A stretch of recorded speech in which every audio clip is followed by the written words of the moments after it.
Sveiki visiem! Nedēļa ir pagājusi un es esmu atpakaļ. Prieks, ka ir iestājies jau pavasaris, ārā ļoti skaists pavasarīgs laiks. Šobrīd pavasars man asociējās tik tiešām, ka jaunie pumpuri visi plaukst vaļā un viss dabā sāk augt, dīgt un daba kļūst arvien skaistāka un krāšņāka pēc pelēcīgās ziemas un rudens sezonas. Un vēlos šodien padalīties, par ko es gāju cauri šajā nedēļā, saistībā arī ar šo video tapšanu un vispār kopsumā par sabiedrību, par tendencēm, kas notiek šobrīd. Man ir tāds redzējums, kad arī spriežot pēc sevis šonedēļ, kad mums ir pārāk augstas prasības pret sevi, pret to, ko mēs dzīvē vēlamies un cik īsā laikā mēs to vēlamies, ka mēs no sevis dodam ārā tādu maksimumu, gribam izspiest.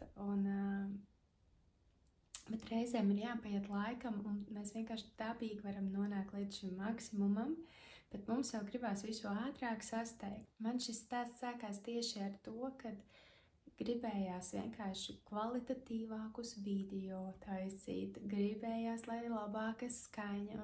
Tas viss man lika ļoti, ļoti satraukties, un tas viss radīja no manī tādas ļoti augstas prasības un vēlmi jums dot to labāko. Kā rezultātā es sapratu, ka mana ģimene drīz sāks pārtikt no pusfabrikātiem ar karstu ūdeni aplietiem, un bērni netiks ne uz vienu pulciņu nekur, jo tik daudz laika paņem mācīšanās, šis process, video veidošana, vispār meklēt un analizēt visu. Bet ne par to ir tā doma par maniem video, bet tieši par to, ka tik tiešām mēs uzliekam šos augstos standartus mūsu dzīvē. Tas nāk tikai un vienīgi no mums. Man liekas, ka mūsdienās visiem ir tāda perfekcionisti, tāda mentalitāte, ka visi grib visu perfekti, lai ir perfekta māja, tā kā ir Pinterestā, viss skaistās bildītes, katrs stūrītis ir perfekti iekārtots. Grib ģimeni, kā Instagramā tiek atainotas visas perfektas, tīras, sakoptas, smaidīgas, laimīgas ģimenes. Grib tur jaunākās mašīnas, telefonus un grib izskatīties perfekti. Vajag būt perfektai garderobei izveidotai, vajag būt koptai, vajag būt sportiskam, vai arī bērniem vajag būt noteiktam līmenim, kur katram ir jābūt, cilvēkam noteikts līmenis, kur katram ir jābūt. Ja? Ir tik ļoti augstas uzliktas prasības no mums kā cilvēkiem sabiedrībā, ka es gāju pati cauri ļoti lielai tādai nepateikt izdegšanai, bet jau depresijai, ka tas viss likās tāds angliski brīnišķīgs vārds overwhelmed, tā ka likās, ka vienkārši tas viss ir par daudz. Tad es sapratu, ka man nav jābūt kā jābūt citiem. Man nav jādara tā, kā dara citi. Man ir jādara tas, ko es māku darīt, cik daudz es māku darīt. Un, protams, ka viss mūsu dzīvē ir par un ap attīstību un mācīties darīt labāk un lai izdodas lieliskāk, bet nevajag noniecināt to, ko mēs varam izdarīt jau šodien. Un ir jābūt pateicīgiem par to, kas ir jau šobrīd man dots un ko es varu šobrīd jau izdarīt ar to, kas man ir. Nemēģinot no sevis izspiest to, kas tiešām neesmu, to, ko neviens no manis pat neprasa, bet tās ir manas pašas uzliktās augstās ekspektācijas. Mūsdienās ikvienam ir tik daudz pienākumu, tik gari darāmo darbu sāraksti, tik daudz vēlmju, ko vēlamies piepildīt, un visa kā ir tik daudz šīs augstās prasības. Un aizmirstam paši par sevi, par to, par ko ir šī dzīve.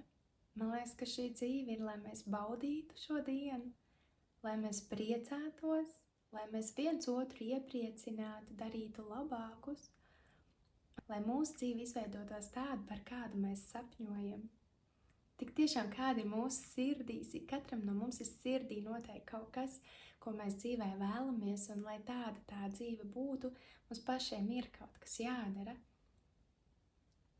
Un tās visas lietas ir labas, ko citi dara, bet mums ir jāatrod tā īpašā lieta, tas īpašais veids, tā īpašā pieeja, lai tik tiešām tas īstenotos mūsu dzīvē. Man šī gada mērķis un apņemšanās ir izveidot tādu dzīvi, ka es nevaru sagaidīt, ka no rīta celšos un to dzīvošu. Un tas ir tas, ko es novēlu katram no jums.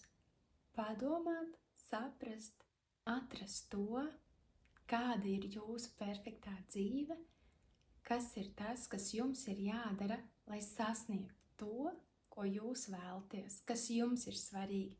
Neskatoties uz to, ko citi domā, ko citi dara, bet kas jums ir svarīgi. Jo reizēm to, ko dara citi, tas nedara man. Tas nav piemērots manai dzīvei, manai situācijai. Mēs katrs esam unikāls. Katrs dzīvojam unikālā situācijā, dzīves apstākļos. No katra mums paša ir atkarīgs tas, kā mēs pavadam šo dzīvi. Un es tik tiešām novēlu katram no mums piedzīvot šo sapņu dzīvi, par ko mēs sirsniņās katrs sapņojam. Es apņēmos vairāk sportot, un tātad, lai izskatītos slaidāk, lai būtu veselīgāk un lai vairāk varētu un kvalitatīvāk dzīvot šo dzīvi, man ir vajadzīgs šīs fiziskās aktivitātes ikdienā, un es tās pamazām katru dienu esmu ielikusi savā plānotajā, ka es katru dienu izdarīšu kaut ko, kas ir fiziskās aktivitātes. Vai tā būs pastaiga, vai tā būs stiepšanās vingrinājumi, vai tie būs tik tiešām kārtīgs kardio skrējiens, vai kārtīgs spēka treniņš, bet tam nav nozīmes. Galvenais, ka es katru dienu daru kaut ko, lai sasniegtu šo mērķi. Maziem solīšiem, un mums izdosies sasniegt to visu.